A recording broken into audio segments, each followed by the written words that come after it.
In this video, we're going to be discussing how to calculate the activity-based pH of an aqueous polyprotic acid. So here's the problem. Calculate the activity-based pH of a solution that is 0.05 molar sulfuric acid. Okay, first of all, what is the activity-based pH of anything? So the activity-based pH formula is equal to the negative log of the activity of the ion, where the activity of the ion equals the concentration of that ion multiplied by its activity coefficient. And so where should we begin? One of the first things we're going to need to calculate is the ionic strength. And so the ionic strength, which is represented by the variable mu, equals 1/2 times the summation of the concentrations times the charges squared of each of the ions. So I is an ion present in the solution, C is its molar concentration, and Z is the charge on the ion. And so we'll start out by assuming that mu equals 0 because this is an iterative approach and it will require that we make initial guesses. So we're going to use the thermodynamic equilibrium constant of HSO4 to calculate the ionic species concentrations. This constant is what holds true whenever mu equals 0, whenever the conditions of the reactions are all perfect. That's what the thermodynamic equilibrium constant is.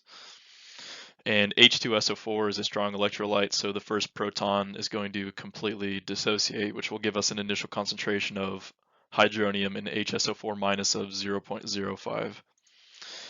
The thermodynamic equilibrium constant of HSO4 minus is 0.012. And if we set up our equilibrium equation, we get 0.012 equals 0.05 plus X, which is the concentration of hydronium, multiplied by the concentration of SO4 2 minus divided by 0.05 minus X, which will be the concentration of, or the initial concentration of HSO4 minus. And so in order to solve this, we'll convert it into a readable polynomial, and then we'll plug it into the quadratic equation and solve. And whenever we do that, we receive 0.0085 for X. And so the final concentration of hydronium will be 0.05 plus X, so 0.05 plus 0.0085, and its final concentration is 0.0585 molar.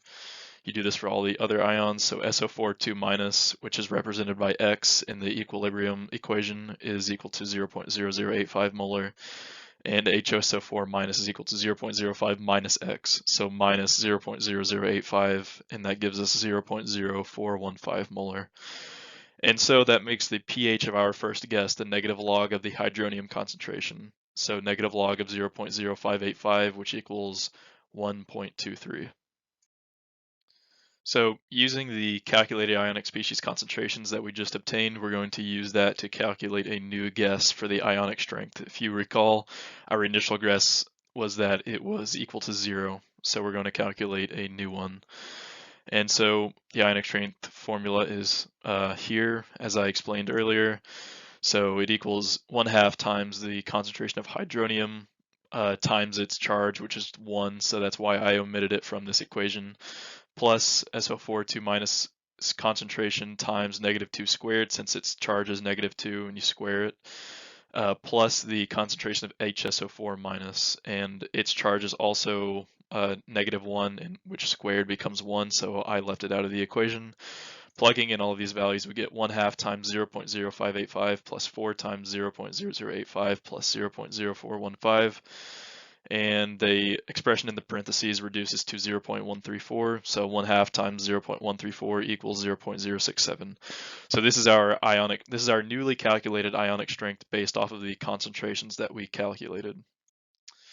And so let's see now if taking the ionic strength into consideration will change the activity-based pH. To do this, we'll use the extended Debye-Huckel equation, which is equal to the negative log of the activity coefficient, which, as you'll recall, is needed to calculate the ion activity.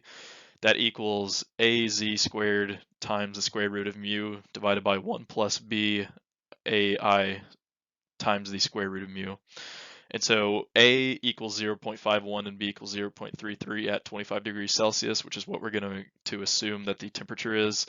And that variable AI is called the ion size parameter, and that is the diameter of the hydrated ion in angstroms. It's necessary to obtain the activity coefficient. And so for hydronium, HSO4 minus and SO4 2 minus, the ion size parameter equals 9, 4, and 4 respectively. So to calculate the activity-based Ka, we must calculate the activity coefficient for each of the ionic species. And so doing this for hydronium first, we get negative log of the activity coefficient equals 0.51 times the square root of the ionic strength that we calculated earlier divided by 1 plus 0.33 times 9 times the square root of the ionic strength. And we get that expression there equals 0.075. However, we want to know what the activity coefficient is, not the negative log of it. So we will raise 10 to the negative power of that value that we obtained in order to get the activity coefficient of hydronium, which equals 0.841. And we're basically going to do the same process for each of the other ions. So for HSO4 minus, we get 0.098, and then raise 10 to the negative power of that value, 0.798. And same thing for SO4 2 minus, we get 0.394, raised 10 to the negative 0.394, we get the activity coefficient for SO4 2 minus equals 0.404. So we're going to use these activity coefficients to calculate a new acid dissociation constant for HSO4 minus that's effective at the calculated ionic strength. So the formula that we're going to be using to do this is the effective equilibrium constant equals the thermodynamic equilibrium constant multiplied by the ionic activity coefficient of the original acid, so HA in this case is HSO4 minus, divided by the product of the two dissociated species. So in this case, that's the ionic activity coefficient of hydronium times the ionic activity coefficient of SO4 2 minus. And so plugging in our values that we obtained earlier, we get 0.0, so the new Ka equals 0.012, which is the thermodynamic equilibrium constant for HSO4 minus, multiplied by 0.798 divided by 0.841 times 0.404. And whenever we solve for that, we get the new Ka is equal to 0.028. And so using this newly calculated dissociation constant, we can see if it affects our pH enough to run through another iteration of this process.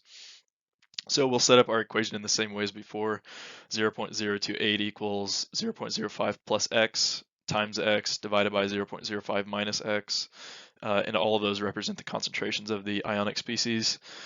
We find that x equals 0.015 after solving for it, and that makes the hydronium concentration 0.05 plus x, which equals 0.065. SO4 2 minus equals x, which is 0.015. HSO4 minus equals 0.05 minus x, which is 0.035. And so our newly calculated pH is equal to 1.186, and that is a significant change from our first pH guess, which was 1.23. So that means that we need to go through another iteration of this process.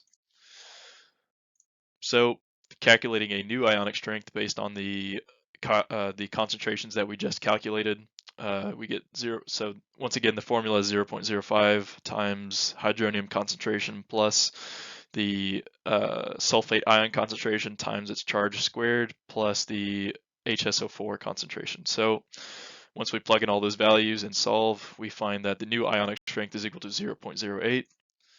And so we're going to once again calculate the activity ion coefficients for each of the ions using this newly calculated ionic strength.